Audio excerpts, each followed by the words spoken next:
What is going on, Hamm Fam? Hope you're having a great morning, afternoon, evening, whatever it's time to watch this video. I know it's been a long time, been in the field for a whole week, and I can't do a lot of videoing in the field. So, welcome back to the channel. Nonetheless, we are in the process of putting on this 3-inch PPE downpipe for the Duramax. It's going to sound so good paired with the 5-inch exhaust. I've had it for a while.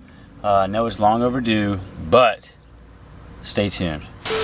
Okay, so right now we went to the store not too long ago and picked up these 10 snips. That's going to be getting the heat shroud off of the turbo.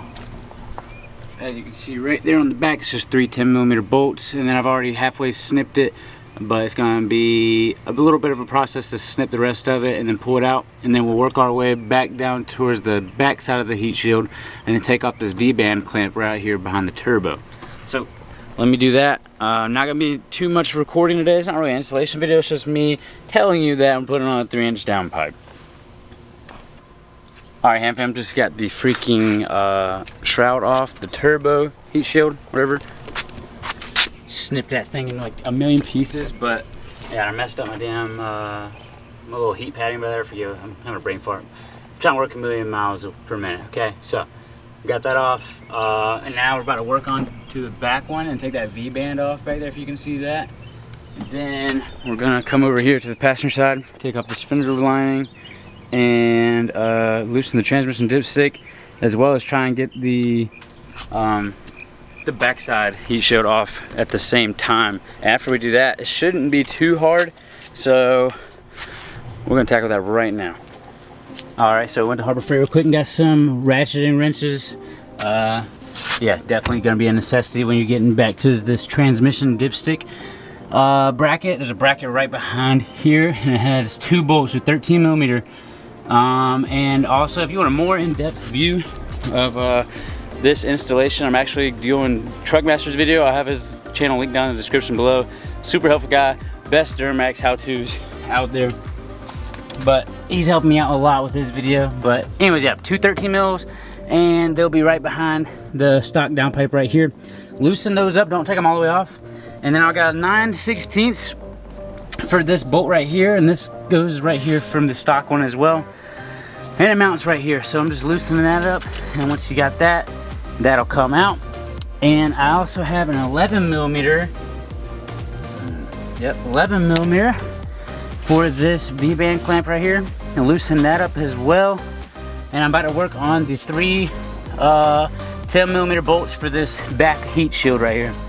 And then after that, it should be as simple as cake. Honestly, it should be a cakewalk. After we get that heat shield out, we'll undo the top V-band clamp, and then we'll just pull the back or the stock one out right here through the fender, and then we'll just feed it right up to the fender side with the new one, and then install it. So it shouldn't be too bad.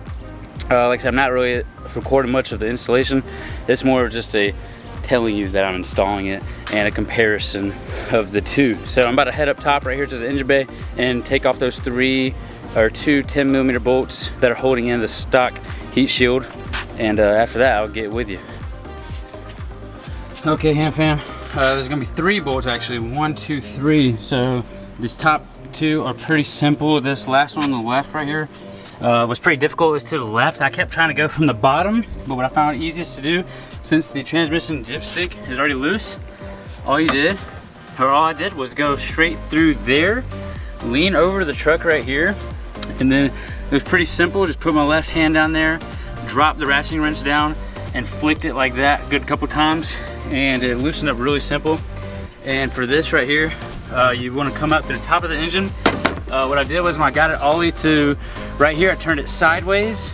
So like this right here, turned it sideways, reversed it, and pulled it out like that. So all I did was reverse it. Came out a lot simpler than trying to pull it out head on. So now all we gotta do is loosen up that clamp right there.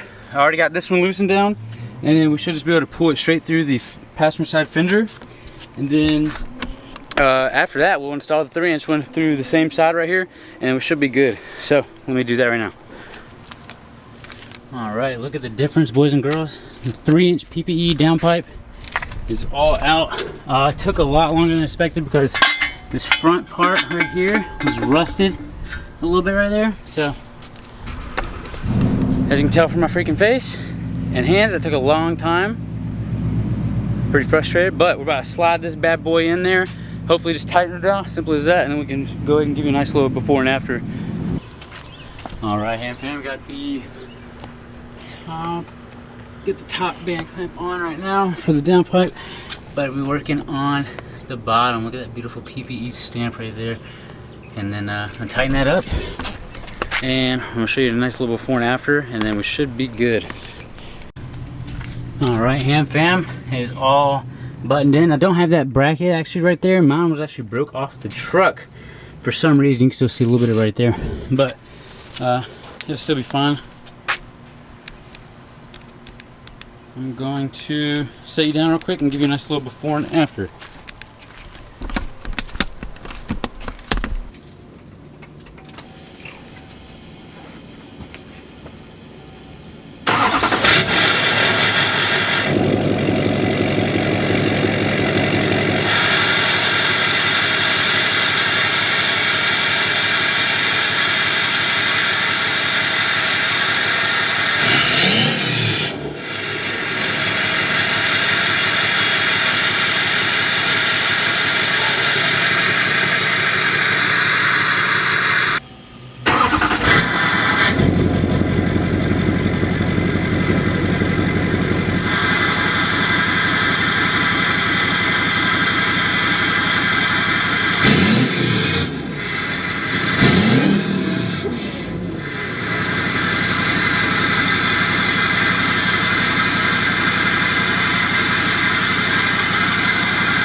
So a lot louder when you get on high RPMs. If you've seen our other people's videos, don't have the road to really get on right now, but it doesn't have that high-pitched squeal voice or sound of a Duramax that usually does, and that all comes from that restricted little airflow coming from the stock downpipe.